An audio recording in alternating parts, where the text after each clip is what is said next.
Hello everyone, welcome back to again Hungama study Marma में आप सभी का एक बार फिर से स्वागत है। जैसा कि आप सबको पता है, हम लोग का चल रहा है कंप्यूटर फंडामेंटल सीरीज, थ्योरी और एमसीक्यू। और इससे हम लोगों का कोई भी कंप्यूटर से रिलेटेड एग्जाम होगा, क्वेश्चन हम लोग बता देंगे। ठीक है, आप लोग कर लेंगे। कैसे कर लेंगे आप थोड़ा सा समझ लीजिए एक बार फिर से, क्योंकि हम लोग क्या पढ़ रहे हैं, पहले थ्योरी पढ़ रहे हैं। थ्योरी वो भी कैसे, एकदम चैप्टर वाइज। कैसे पढ़ रहे हैं, एकदम चैप्टर वाइज। और थ्योरी की जो क्लास आपको मिल रही है डेली 11 AM पे मिल रही है।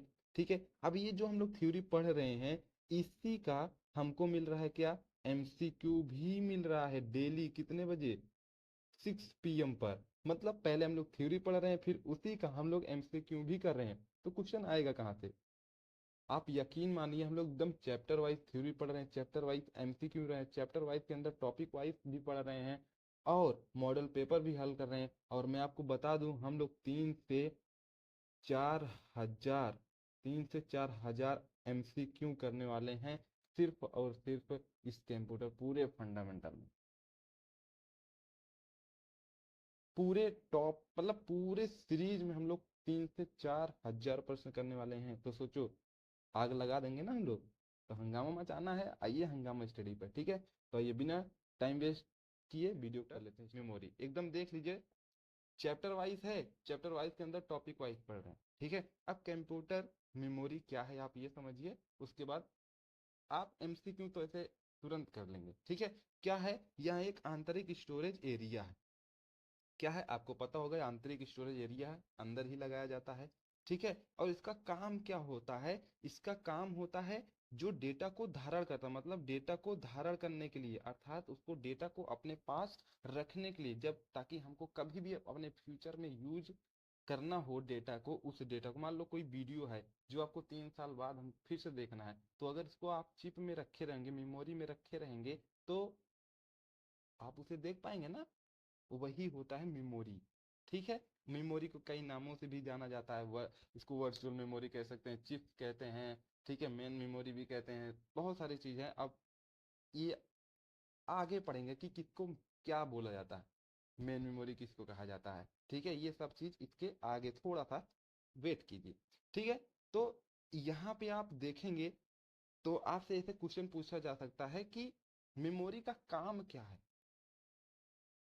मेमोरी का काम क्या है? कंप्यूटर को मैनेज करने के लिए, कंप्यूटर को चलाने के लिए, कंप्यूटर को निर्देश देने के लिए, या फिर डेटा को धारण करने के लिए। तो आप क्या बताएंगे? डेटा को धारण करने के लिए। तो सोचिए, ऐसे तो इंपॉर्टेंट क्वेश्चन बनेगा, आग लगा देंगे आप आग।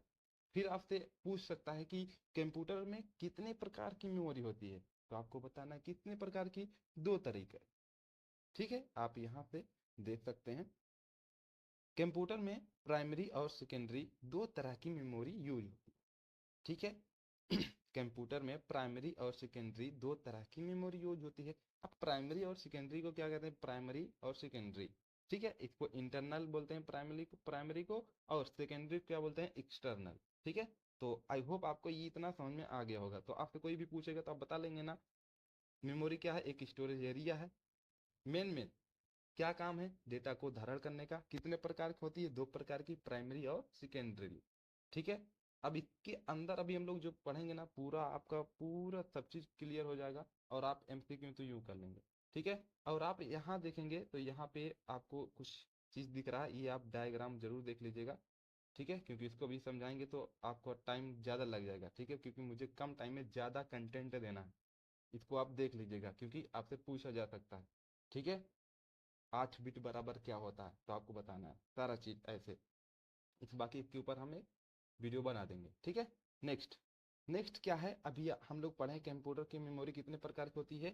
2 प्रकार की होती है। कितने प्रकार की होती है? 2 प्रकार की होती है। कौन कौन? सॉरी, कितने प्रकार की होती है? 2 प्रकार की। कौन कौन? एक प्राइमरी और एक सेकेंडरी। तो आप यहाँ पे देखेंगे तो एक प्राइमरी है और एक सेकेंडरी है। अब इसी को, प्राइमरी को क्या बोला जाता है? इंटरनल मेमोरी बोला जाता है, मेन मेमोरी बोला जाता है, और प्राइमरी मेमोरी बोला जाता है। ठीक है, आपसे सबसे ज्यादा क्वेश्चन पूछा जाता है प्राइमरी मेमोरी से, मतलब मेन मेमोरी से। ठीक है, अब पूछा जा सकता है कि मेन मेमोरी कितने प्रकार की होती है? कितने प्रकार की होती है? तो आप क्या बताएंगे? 2 प्रकार की होती है। रैम, रोम। कितने प्रकार की? 2 प्रकार की, रैम, रोम। तो रैम का फिर आपसे पूछा जा सकता है कि रैम का फुल फॉर्म क्या होता है, रैम का क्या फुल फॉर्म होता है, तो आप क्या बताएंगे? रैम का क्या होता है? रैम का होता है रीड ओनली मेमोरी। रैम का क्या होता है? Read only memory. और रोम का, रैम का सॉरी, रोम का क्या होता है? मैं लिख देता हूँ। रोम का क्या होता है? रोम का, तो रोम का होता है आपका रीड ओनली मेमोरी, ठीक है, रीड ओनली मेमोरी। और रैम का क्या होता है? रैम का होता है आपका random, random access, access memory, ठीक है। ये आप देख लीजिएगा, रैंडम एक्सेस मेमोरी। अब आपका क्या होता है, फिर से आपसे पूछा जाएगा इसमें से, आप ध्यान से देखेंगे, इसी में आपको लिखा है वोलेटाइल मेमोरी और नॉन वोलेटाइल मेमोरी। तो नॉन वोलेटाइल मेमोरी आपसे पूछ लेगा कि नॉन वोलेटाइल मेमोरी है, तो आप क्या बताएंगे? हमेशा रोम बताएंगे। अब नॉन वोलेटाइल मेमोरी का मतलब क्या होता है कि आप कुछ चीज कर रहे हैं और अचानक आपका सिस्टम बंद हो गया, तो जो डेटा आप जिस पर काम कर रहे हैं वो डेटा आपका पड़ा रहेगा, मतलब सेफ रहेगा, वो बंद नहीं होगा, फिर से स्टार्ट नहीं होगा, तो उसे नॉन वोलेटाइल मेमोरी कहते हैं। और रैम में क्या होता है? रैम में आप देखेंगे पहले सिस्टम क्या होता था, आप कुछ भी काम कर रहे हैं, सिस्टम बंद, तो फिर से स्टार्ट होता था, फिर से एकदम खुलता था, उसके बाद फिर से हम लोग जो भी काम कर रहे थे उसको स्टार्ट करके फिर से कर रहे थे, तो वो वोलेटाइल मेमोरी रैम होती है, ठीक है। ये आपसे इतना पूछा जाएगा। तो आपसे पूछ लिया जाएगा कि रैम कितने प्रकार की होती है, तो आप कितने प्रकार के बताएंगे? 2 प्रकार की, एस रैम और डी रैम। एस रैम का फुल फॉर्म क्या होता है? Static RAM. और डी रैम का फुल फॉर्म क्या होता है? Dynamic RAM. रैम का बाकी आप जानते हैं, रैंडम एक्सेस मेमोरी, ठीक है। बाकी आपसे पूछ लेगा डी रैम, इतना अंदर तो जाएगा नहीं आप, लेकिन पूछ लीजिएगा तो आप बता दीजिएगा डी रैम के कितने प्रकार होते हैं? 3 प्रकार के, ठीक है। ये आपका जो डायग्राम है, इतना अच्छे से जो बना है, ठीक है, आप इसको पूरा अच्छे से एक बार पढ़ लीजिएगा, बहुत ही काम का चीज है आपके लिए, ठीक है। इसमें मेन मेन जो चीज था मैं आपको बता दिया, मेन मेन जितने भी इसमें चीजें आपको बता दिया हूँ, अगर आप इसको अच्छे से पढ़ लेंगे तो यकीन मानिए आपका जो भी एमसीक्यू आएगा मेमोरी से 101%, अगर आपसे 50 क्वेश्चन पूछा जा रहा है एम इसमें से, तो यकीन मानिए आप 45 प्लस क्वेश्चन करके आएंगे, अगर आप अच्छे से पढ़ लिए ये वाला वीडियो और एमसीक्यू जो लेकर आऊंगा वो गारंटी के साथ, ठीक है। नेक्स्ट क्या है? नेक्स्ट क्या है? प्राइमरी प्राइमरी मेमोरी क्या है, सेकेंडरी मेमोरी, ये सारा चीज मैं आपको बता दिया उसी में, तो ये सब आपको जानने की जरूरत नहीं, इसमें बस फुल फॉर्म ही है सारा में, ठीक है।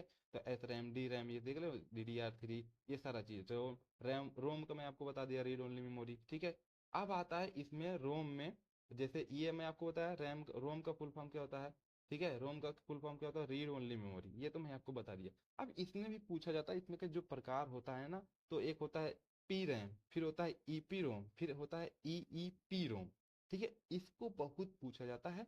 तो इसका फुल फॉर्म क्या होता है आप ये जान लीजिए, ठीक है। मेन मेन आप समझिए, क्योंकि आपको मैं बहुत सारा पढ़ाने को पढ़ा दूं, लेकिन आपको याद होना चाहिए मेन कंटेंट, कहाँ से क्वेश्चन पूछा जा रहा है वो आप ध्यान रखिए, ठीक है।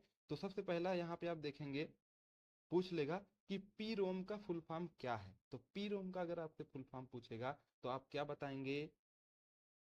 प्रोग्रामेबल रीड वनली मेमोरी, मतलब पी मतलब प्रोग्रामेबल, और रोम का मतलब आप जानते हैं रीड वनली मेमोरी, ठीक है। ये होता, अब ये होता क्या है आप ये देखिए, पी रैम होता क्या है ये भी आप देख लीजिए। पी रैम होता क्या है? एक पी रोम एक मेमोरी चिप है, ये तो आपको पता है, जो डेटा केवल एक बार लिखा जा सकता है। मतलब पी रैम क्या होता है? ये डेटा एक बार लिख देते हैं, कब? जब ये इसको हम लोग बनाते रहते हैं, तब ही इसको एक डेटा को हम लोग लिख देते हैं, तब उसको क्या बोलते हैं? P ROM. उसमें फिर हम लोग कोई भी चेंजेस नहीं कर सकते हैं, बस केवल पढ़ सकते हैं, रीड कर सकते हैं, वही हमारा क्या हो रहा है? P ROM. यहाँ पे अगर आप देखेंगे तो लिखा भी है, क्या लिखा है देख लीजिए, पी रोम रिक्त मेमोरी के रूप में निर्मित होती है, जबकि एक रोम निर्माण प्रक्रिया के दौरान क्रमादेशित होती है। मतलब निर्माण के दौरान ही क्या होती है? क्रमादेशित होती है, मतलब उसमें क्या करते हैं? डेटा को लिखा जाता है, उसके बाद नहीं लिखा जाता, यही होता है हमारा पी रोम, ठीक है। अब आता है आपका, अब क्या आता है? ईपी रोम। ईपी रोम क्या होता है? ईपी रोम मतलब, ईपी का मतलब होता है इरेजेबल प्रोग्रामेबल रोम, मतलब erasable programmable read only memory. इसका क्या काम होता है, मतलब हम लोग इसमें क्या कर देंगे, आप यहाँ पे देखेंगे यहाँ एक विशेष प्रकार का पीरोम है जिसे परावैंगनी प्रकाश में एक्सपोज करके हटाया जा सकता है। मतलब परावैंगनी का जो प्रकाश होता है उसका इसको इस एक्सपोज करके ना, जो हम लोग डाटा जैसे पी रोम है उसमें डाटा हम लोग लिख सकते हैं एक बार बनाते टाइम, लेकिन मिटा नहीं सकते हैं। लेकिन ईपी रोम में क्या हो, ई से इरेजेबल, मतलब हम लोग इसमें डेटा को मिटाया जा सकता है। बस इतना ही जानना है। आपसे क्वेश्चन पूछ सकता है कि ईपी रोम क्या करता है, डेटा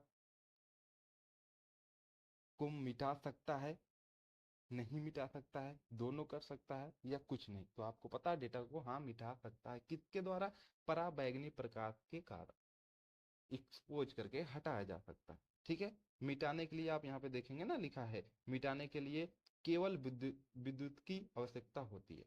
यही आपका इसका काम है और कुछ भी नहीं।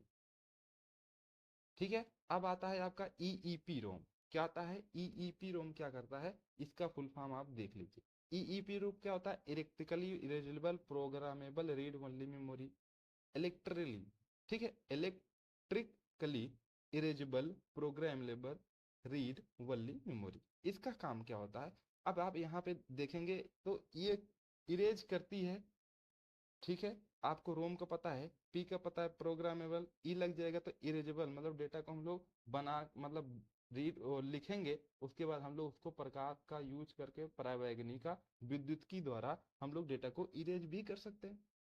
लेकिन ईईपी रोम क्या होता है, ठीक है, ये अगर आप देखेंगे इसमें लिखा है उच्च डबल ईईपी रोम या ईईपी रोम। एक ईईपी रोम एक विशेष प्रकार का पीरोम है जिसे विद्युत आवेश में लाकर मिटाया जा सकता है। मतलब इसमें भी डेटा को तो मिटाया जा ही सकता है, लेकिन विद्युत आवेश में लाकर।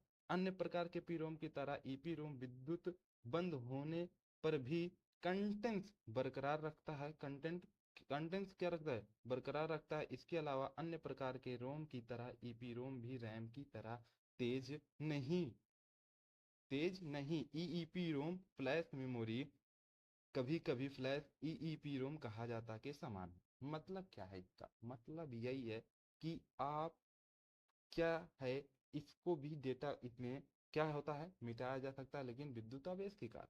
बस इतना ही आप ध्यान में रखिए, और इसमें बहुत सारा चीज लिखा गया उसे आप भूल जाइए। ठीक होता। और आप याद रखिए, अगर आपसे पूछा जा सकता है क्वेश्चन में रैम तेज होता है कि रोम, तो आपको हमेशा क्या बताना है, रैम, रोम नहीं। ठीक है, रैम की तरह तेज नहीं होता है ये। ठीक है, याद रखिए। और क्योंकि रोम में ही आता है ना सारे। अब आपको इसमें एक क्वेश्चन मैं आपसे पूछूंगा। ठीक है, अभी देखिए टाइम भी हो गया है आपका, तो अभी आई होप आपको सब समझ में आ ही गया होगा। तो आप मुझे बताइए जल्दी से, रोम का फुल फॉर्म क्या होता है, जल्दी से कमेंट कीजिए।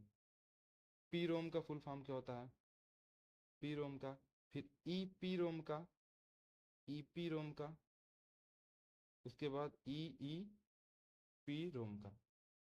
जल्दी से कमेंट कीजिए, एकदम फटाक से, जल्दी से मुझे कमेंट करके बताइए। अब आती है सेकेंडरी मेमोरी। तो सेकेंडरी मेमोरी में आपको कुछ भी नहीं जानना। सेकेंडरी मेमोरी मतलब जब हमको डेटा को, बहुत ज्यादा डेटा हो और उसको हमको स्टोर करके रखना होता है, तो हम लोग किसका यूज करते हैं, सेकेंडरी मेमोरी में। और सेकेंडरी मेमोरी में आता क्या है, आपको ध्यान में रखना है, ये आता है सारा चीज। क्या आता है, फ्लॉपी डिस्क आता है, हार्ड ड्राइव आता है, सीडी आता है, डीवीडी आता है, पेन ड्राइव आता है, आदि ये जितने भी होते हैं सेकेंडरी मेमोरी होते हैं। और इसमें हम लोग बड़े डेटा को रखते हैं, जब हमारे पास लॉट ऑफ डेटा होते हैं तब हम लोग इसका यूज करते हैं। ठीक है, यही इतना इसका काम है। अब जैसे फ्लॉपी डिस्क क्या होता है, इसमें ये सारा है, तो हमारा क्या होता है, सेकेंडरी मेमोरी। तो अगर आपसे कोई पूछ लिया कि सेकेंडरी, निम्नलिखित में से सेकेंडरी मेमोरी है, उसमें आपसे दे देगा कि मान लो एचडीडी दे दिया, रैम दे दिया, रोम दे दिया, और आपको कैश मेमोरी दे दिया, तो आप क्या बताएंगे, आप एचडीडी ही बताएंगे। ठीक है, हार्ड डिस्क ड्राइव इसका फुल फॉर्म होता है। ठीक है, तो ये रहा आज का सारा आपका थ्योरी वाला चीज। आई होप आपको पूरा अच्छे से समझ में आ गया होगा। मुझे यकीन है आपको पता हो चल गया होगा कि मेमोरी क्या होता है। एक बार मैं फिर से आपको एकदम अच्छे से बता देता हूँ, यकीन मानो आप। बस थोड़ा सा वीडियो लेंदी हो सकता है, लेकिन कामगार बहुत ज़्यादा है। आपसे कोई पूछेगा मेमोरी, आप बता देंगे एक स्टोरेज एरिया है और इसका काम क्या होता है, डेटा को धारण करने के लिए होता है। मेमोरी कितने प्रकार की होती है, 2 प्रकार की होती है। कौन कौन सी होती है, प्राइमरी और सेकेंडरी। प्राइमरी मेमोरी में कौन कौन आता है, प्राइमरी में 2 प्रकार की होती है, रैम और रोम। ठीक है, रैम और रोम। रैम कितने प्रकार की होती है आपको बता देना है, 2 प्रकार की होती है। कौन कौन, एस रैम और D RAM. D S RAM का फुल फॉर्म क्या होता है, स्टैटिक मेमोरी। और डी रैम स्टैटिक रैम। और डी रैम का क्या होता है, डायनेमिक रैम। ठीक है, ये सारा चीज़ आ गया। अब उसके बाद भी इसके प्रकार होते हैं डी रैम में। ठीक है, डी डी आर, ये सब बहुत सारी चीज़ें, तो उसमें आपको पूछा नहीं जाएगा, उसको छोड़ सकते हैं आप। फिर आएगा आपका रोम में। तो रोम का फुल फुल फॉर्म क्या होता है, आप क्या बताएंगे, रीड ओनली मेमोरी। ठीक है, क्या बताएंगे, रीड ओनली मेमोरी। फिर आपसे पूछ लेगा कि कि क्या पूछ लेगा, पी रोम। पी रोम का फुल फॉर्म क्या होता है और इसका काम क्या होता है, तो पी रोम का बताएंगे प्रोग्रामेबल। फिर आपसे पूछ लेगा ई पी रोम, तो आप बताएंगे इरेजेबल प्रोग्रामेबल। फिर आपसे पूछ लेगा ई ई पी, ई ई पी रोम, तो आप क्या बताएंगे, electrically erasable programmable read only memory. तो इतना पूरा आपका सार हो गया। अब आपसे पूछेगा, फिर क्या पूछेगा, सेकेंडरी मेमोरी। तो सेकेंडरी मेमोरी क्या होता है, सेकेंडरी मेमोरी बड़े डेटा को धारण करने के लिए यूज किया जाता है, जैसे H D D, C D, DVD, pen drive, ETC, floppy disk, ये सारी चीज हो गई। तो आज के लिए बस इतना ही। आई होप पूरा आपको अच्छे से समझ में आ गया होगा। वीडियो कैसा लगा कमेंट में जरूर बताइएगा। एक एक पॉइंट आपको समझ में आया कि नहीं आया, इसमें कुछ सुधार हो सकता है क्या, आप ये भी बताइएगा। बाकी 6 बजे जरूर आप लोग मिलिएगा। इसलिए, किस लिए, बताइए बताइए, किस लिए, किस लिए, कंप्यूटर एमसीक्यू, मतलब ये जो थ्योरी है इसका एमसीक्यू करने के लिए, प्रैक्टिस करने के लिए। ठीक है, मिलते हैं नेक्स्ट वीडियो में। Wish you wealth and keep growing.